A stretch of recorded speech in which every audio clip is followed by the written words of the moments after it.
Hello guys, beetroot ಪಲ್ಯನ simple ಆಗಿ ಟೇಸ್ಟಿಯಾಗಿ ಯಾವ ತರ ಮಾಡೋದು ಅಂತ ಈ ವಿಡಿಯೋದಲ್ಲಿ ತಿಳ್ಕೊಳ್ಳೋಣ. ಹಾಗೆ ಲಂಚ್ ಬಾಕ್ಸ್ಗೂ ಕೂಡ ಈಸಿ ರೆಸಿಪಿ, ಮಾರ್ನಿಂಗ್ ಎದ್ದು ಬೇಗನೆ ಮಾಡಬಹುದು. ಸೊ ಅದಕ್ಕಿಂತ ಮುಂಚೆ ಯಾರೆಲ್ಲ ಹೊಸದಾಗಿ ನೋಡ್ತಿದ್ರೆ ನನ್ನ ಚಾನಲ್ನ ಪ್ಲೀಸ್ ಸಬ್ಸ್ಕ್ರೈಬ್ ಮಾಡ್ಕೊಳ್ಳಿ, ಇನ್ನಷ್ಟು ವಿಡಿಯೋಸ್ ಬರ್ತಾ ಇರುತ್ತೆ. ಮೊದಲಿಗೆ ಒಂದು ಬೀಟ್ರೋಟ್ ನ ತಗೊಂಡು ಅದ್ರ ಮೇಲೆ ಇರುವಂತ ಸಿಪ್ಪೆನ ತೆಗೆದು ಈ ತರ ತುರಿದಿಟ್ಕೊಬೇಕಾಗತ್ತೆ. ನಿಮ್ಮ ಮನೆಯಲ್ಲಿ ಎಷ್ಟು ಜನ ಇದ್ದಾರೆ ನೋಡ್ಕೊಂಡು ಅಷ್ಟು ಪಲ್ಯನ ಮಾಡ್ಕೊಳ್ಳಿ. ಜಾಸ್ತಿ ಬೀಟ್ರೋಟ್ ನ ಮಕ್ಕಳಿಗೆ ಕೊಡ್ತಾ ಇರಿ, ಮಕ್ಕಳಿಗೆ ಬ್ಲಡ್ ಕೂಡ ಇನ್ಕ್ರೀಸ್ ಆಗುತ್ತೆ, ಹಾಗೆ ನಮಗೂ ಕೂಡ ಬ್ಲಡ್ ಇನ್ಕ್ರೀಸ್ ಆಗುತ್ತೆ. ಸೊ ಒಂದು ಪ್ಯಾನ್ ಇಟ್ಕೊಂಡು 1 ಟೇಬಲ್ ಸ್ಪೂನ್ ಅಷ್ಟು ಎಣ್ಣೆನ ಹಾಕೊಂಡು ಸ್ವಲ್ಪ ಕಡಲೆ ಬೇಳೆನ ಹಾಕೊಂತಾ ಇದ್ದೀನಿ. ಪಲ್ಯದಲ್ಲಿ ಈ ಬೇಳೆನ ಯೂಸ್ ಮಾಡೋದ್ರಿಂದ ಇದು ಕ್ರಿಸ್ಪಿ ಆಗಿ ಅಲ್ಲಲ್ಲಿ ನಮಗೆ ಸಿಗೋದ್ರಿಂದ ತಿನ್ನೋದಕ್ಕೆ ತುಂಬಾನೇ ಚೆನ್ನಾಗಿರುತ್ತೆ, ಟೇಸ್ಟ್ ಇನ್ಕ್ರೀಸ್ ಮಾಡುತ್ತೆ ಅಂತಾನೆ ಹೇಳ್ಬೋದು. ಸೊ ಇವಾಗ ಕಡಲೆ ಬೇಳೆ ಸ್ವಲ್ಪ ಲೈಟ್ ಆಗಿ ಗೋಲ್ಡನ್ ಕಲರ್ ಬಂದ್ಮೇಲೆ ಒಂದು ಈರುಳ್ಳಿನ ಸ್ಲೈಸ್ ಆಗಿ ಕಟ್ ಮಾಡಿ ಹಾಕೊಂತಾ ಇದ್ದೀನಿ. ಹಾಗೆ ಅದಕ್ಕೆ 2 ಹಸಿ ಮೆಣಸಿನಕಾಯಿನ ಹಾಕ್ತಾ ಇದ್ದೀನಿ. ಸೊ ಮಕ್ಕಳಿಗೆ ಏನಾದ್ರು ಟಿಫನ್ ಬಾಕ್ಸ್ಗೆ ಮಾಡ್ಕೊಡ್ತಾ ಇದ್ದೀರಾ ಅಂದ್ರೆ 1 ಮೆಣಸಿನಕಾಯಿನ ಹಾಕೊಳ್ಳಿ. ಹಾಗೆ ಹಸಿ ಕರಿಬೇವಿನ ಸೊಪ್ಪನ್ನ ಹಾಕ್ತಾ ಇದ್ದೀನಿ. ನಾವು ಹಸಿ ಕರಿಬೇವಿನ ಸೊಪ್ಪು ಹಾಕೋದ್ರಿಂದ ಟೇಸ್ಟ್ ಸ್ವಲ್ಪ ಜಾಸ್ತಿನೇ ಆಗುತ್ತೆ ಅಂತಾನೆ ಹೇಳ್ಬೋದು.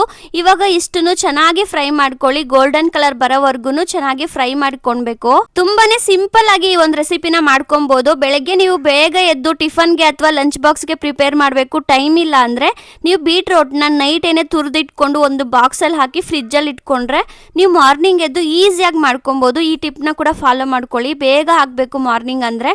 ಸೊ ನೀವು ಆತರ ಏನಾದ್ರು ರೆಡಿ ಮಾಡ್ಕೊಂಡ್ರೆ 5 ನಿಮಿಷ ಸಾಕು ನಿಮ್ಗೆ ಈ ಪಲ್ಯ ರೆಡಿ ಆಗುತ್ತೆ. ಇವಾಗ ಈರುಳ್ಳಿ ಎಲ್ಲ ಫ್ರೈ ಆಯ್ತಲ್ವಾ, ತುರ್ದಿಟ್ಟಿರೋ ಅಂತ ಬೀಟ್ರೋಟ್ ನ ಸೇರಿಸ್ಕೊಂಡು ಬರೀ ಹಬೇಲೆನೆ ಬೇಯಿಸ್ಬೇಕು ಗೈಸ್, ಅವಾಗೆ ಟೇಸ್ಟ್ ನೋಡಿ ಸಖತ್ತಾಗಿರುತ್ತೆ.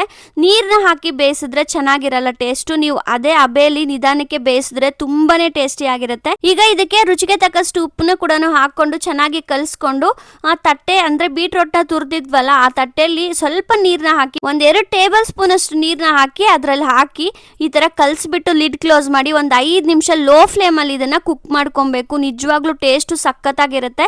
ಇದನ್ನ ಚಪಾತಿಗೂ ತಿನ್ಬೋದು, ಇಲ್ಲಾಂದ್ರೆ ನಾವು ಲಂಚ್ ಟೈಮ್ ಅಲ್ಲಿ ರೈಸ್ ಎಲ್ಲ ತಿಂತೀವಲ್ಲ, ಸೈಡ್ ಡಿಶ್ ಆಗಿ ಈ ತರ ಪಲ್ಯನ ಮಾಡ್ಕೊಂಡು ಹೋದ್ರು ಕೂಡ ತುಂಬಾನೇ ಒಳ್ಳೇದು. ನಮ್ಗೆ ಬ್ಲಡ್ ಇನ್ಕ್ರೀಸ್ ಆಗೋದಕ್ಕೆ, ಸ್ಕಿನ್ ಗ್ಲೋ ಆಗೋದಕ್ಕೂ ಕೂಡ ತುಂಬಾ ಹೆಲ್ಪ್ ಮಾಡುತ್ತೆ. ಮಕ್ಕಳಿಗೂ ಅಷ್ಟೇನೆ ಲಂಚ್ ಬಾಕ್ಸ್ಗೆ ಈ ತರ ಡೈಲಿ ಬೇಕಿದ್ರು ಮಾಡ್ಕೊಡಿ, ತುಂಬಾನೇ ಒಳ್ಳೇದು ಮಕ್ಕಳಿಗೂ ಕೂಡ.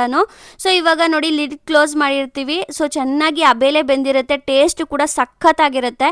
ಒಂದ್ಸತಿ ನೀವು ಟ್ರೈ ಮಾಡಿ, ಮತ್ತೆ ನೀವು ನೀರು ಹಾಕಿ ಬೇಯಿಸೋದೆಲ್ಲ ಮಾಡೋದೇ ಇಲ್ಲ. ಬೀಟ್ರೋಟ್ ನ ಫುಲ್ ನುಣ್ಣಗೆ ಬೇಯಿಸಬೇಕು ಅಂತ ಏನಿಲ್ಲ, ಮೀಡಿಯಂ ಆಗಿ ಬೆಂದ್ರೆ ಸಾಕು, ಟೇಸ್ಟ್ ಚೆನ್ನಾಗಿರುತ್ತೆ ಮತ್ತೆ ಹೆಲ್ತ್ಗೂ ಕೂಡ ತುಂಬಾನೇ ಒಳ್ಳೇದು. ಸೊ ಇವಾಗ ಇದು ಬೆಂದಿದೆ, ಇದಕ್ಕೆ ಸ್ವಲ್ಪ ಲಾಸ್ಟ್ ಅಲ್ಲಿ ಕೊತ್ತಂಬರಿ ಸೊಪ್ಪನ್ನ ಆಡ್ ಮಾಡ್ಕೊಂಡ್ರೆ ಮುಗೀತು, ಇನ್ನ ರೆಡಿ ಆಗತ್ತೆ. 5 ನಿಮಿಷ ಸಾಕು ನಮ್ಗೆ ಈ ಪಲ್ಯನ ಮಾಡ್ಕೊಳ್ಳೋದಿಕ್ಕೆ. ನೀವು ಒಂದ್ಸತಿ ಟ್ರೈ ಮಾಡಿ, ಹಬೇಲೆನೆ ಬೇಯಿಸೋದಕ್ಕೆ ತುಂಬಾ ಟೇಸ್ಟಿ ಆಗಿರುತ್ತೆ. ಹಾಗೆ ನನ್ನ ಚಾನೆಲ್ನ ಸಬ್ಸ್ಕ್ರೈಬ್ ಮಾಡ್ಕೊಳ್ಳಿ, ಇನ್ನಷ್ಟು ವಿಡಿಯೋಸ್ ಇದೆ, ಹೋಗಿ ಒಂದ್ಸಲಿ ಚೆಕ್ ಮಾಡಿ. ಹಾಗೆ ಮುಂದೆನೂ ಅಪ್ಲೋಡ್ ಮಾಡ್ತೀನಿ. ಬಾಯ್.